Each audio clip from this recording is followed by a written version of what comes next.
रानी एक रात बहुत दुखी और परेशान थी। जब सुबह हुई तो वो अपने घर पे मरी हुई मिली। पुलिस ने क्राइम सीन को चेक किया और सारे नेबर से पूछताछ की। पुलिस पहले नेबर राजेश के पास गई और उनसे पूछा कि आप सुबह मर्डर के वक्त क्या कर रहे थे। तो वो कहता है कि मैं तो घर पर न्यूज़पेपर पढ़ रहा था, मुझे इसके बारे में कुछ नहीं पता। फिर पुलिस वहाँ से सेकंड नेबर रेनू के पास जाते हैं तो वो देखते हैं कि वो तो सामने से घर आ रही है। रेनू कहती है, मैं अभी वैकेशन से आई हूँ, बोलिए ऑफिसर क्या बात है। तो पुलिस कहते हैं कि आपके नेबर रानी का मर्डर हुआ है। तो रेनू बोलती है, ओह ये कैसे हुआ, चलिए अंदर जाके बात करते हैं। दोनों अंदर आ जाते हैं। पुलिस रेनू से पूछती है, तो वो क्या अकेली रहती है। तो रेनू कहती है, हाँ मैं अकेली रहती हूँ। फिर पुलिस वहाँ से तीसरे नेबर के पास जाती है, सानिया के पास चले जाते हैं। तो पूछने पर सानिया बताती है कि वो तो घर पर टीवी शो देख रही थी। तो पुलिस पूछते हैं कि कोई आपके साथ कोई और भी रहता है। तो वो कहती है कि नहीं मैं अकेली रहती हूँ। पुलिस ने उन तीनों नेबर की बात सुनी तो वो समझ गए कि आखिर इन तीनों में से खूनी कौन हो सकता है। तो दोस्तों क्या आप इन्हें देख के बता सकते हो कि आखिर इन तीनों में से कि खून किसने किया है। अच्छे से देखिए, सोचिए और आपका आंसर नीचे कमेंट कर दीजिए।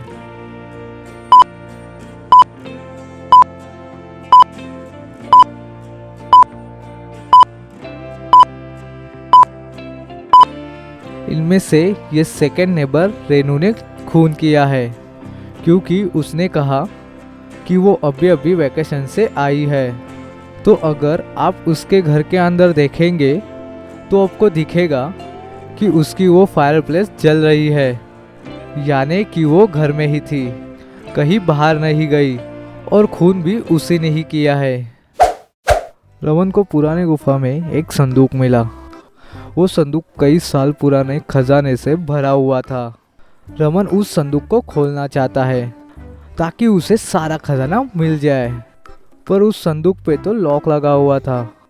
रमन को खजाने के पास एक कागज का टुकड़ा पड़ा हुआ मिला। जब उसने उस कागज को खोला तो उसमें कुछ लिखा हुआ था। रमन को लगा कि शायद ये एक तरह का कोड है। उतने में ही उस गुफा का रखवाला आ जाता है और रमन से कहता है कि ये बॉक्स ऐसे ही नहीं खुलेगा, इसको खोलने के लिए तुम्हें एक चाबी की ज़रूरत पड़ेगी, जो कि इन तीनों में से कोई एक है। तो रमन पूछता है कि इन तीनों में से वो चाबी कौन सी है।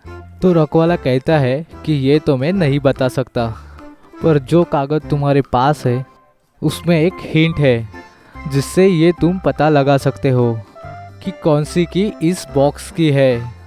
तो रमन उस कोड को अच्छे से देखता है, फिर वो अपना दिमाग लगाता है और सोचने लग जाता है और वो कोड वो सॉल्व कर देता है। तो उसे पता चल जाता है कि खजाने की चाबी कौन सी है। तो दोस्तों क्या आप सोचकर बता सकते हो कि इस खजाने की चाबी इन तीनों में से कौन सी है।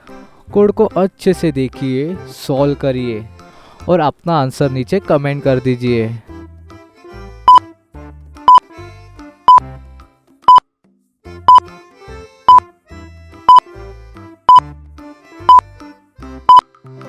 तो आपने कोड सॉल्व किया। अगर आप इसे अच्छे से देखोगे तो यहाँ पे THE द लिखा है, यहाँ पे KEY की, और यहाँ पे बीच में आप अच्छे से देखोगे तो यहाँ पे गोल्डन लिखा है। तो ये हुआ गोल्डन की।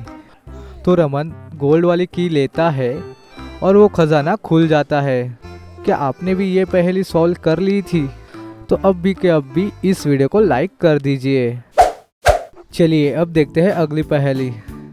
एक चोर चोरी करके भाग रहा था और पुलिस उसका पीछा कर रही थी।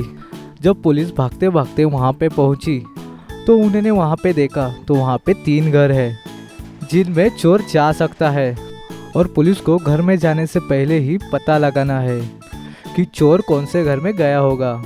क्योंकि अगर वो गलत घर में घुस गए तो चोर जिस घर में है वहाँ से भाग जाएगा। तो पुलिस बहुत अच्छे से सोचते हैं और तीनों घरों को बहुत अच्छे से देखते हैं, तो वे समझ जाते हैं कि चोर कौन से घर में गया होगा।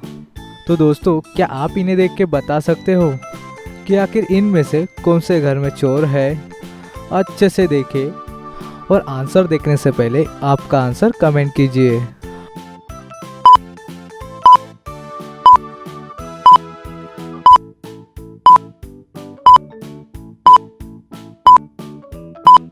अगर आप इन तीनों घर को अच्छे से देखेंगे तो यहाँ एक पैर के जाने के निशान बने हुए हैं, पर इस रास्ते पे 2 पैरों के जाने के निशान बने हुए हैं।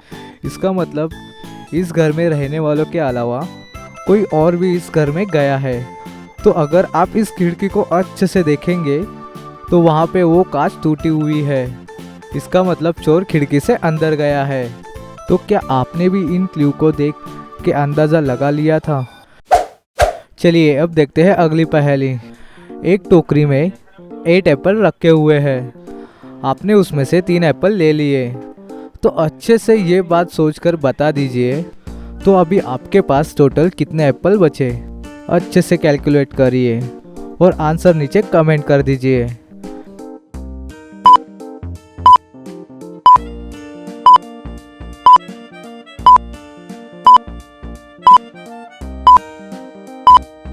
क्या आपने इसका आंसर 5 एप्पल बोला? तो कॉन्ग्रेचुलेशन, आप गलत हो।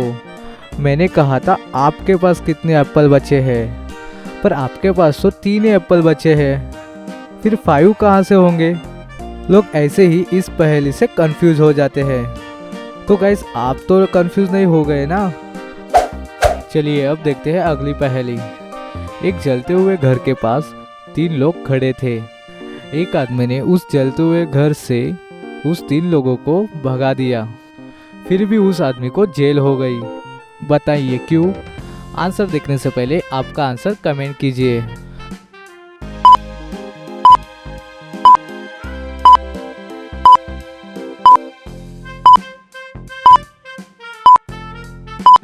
तो दोस्तों, क्या आपको इसका आंसर पता चला? तो चलिए इसका जवाब देखते हैं। क्योंकि वो फायर ब्रिगेड वाले थे, इसके लिए उस आदमी को जेल हो गई। चलिए अब देखते हैं अगली पहेली। इन दोनों लड़कियों को ध्यान से देखिए। ये दोनों ही केज बॉक्स में बंद है। एक के आगे शार्क और पिराना है जो उसे कच्चे चबा जाएंगे, और दूसरे वाले के आगे आग है जिससे वो जल जाएगी। लेकिन इन दोनों में से कोई एक लड़की बच सकती है। तो दोस्तों, क्या आप सोचकर बता सकते हो कि इन दोनों में से कौन सी लड़की बच सकती है? अच्छे से सोचिए, देखिए और आपका आंसर मुझे कमेंट में बताइए।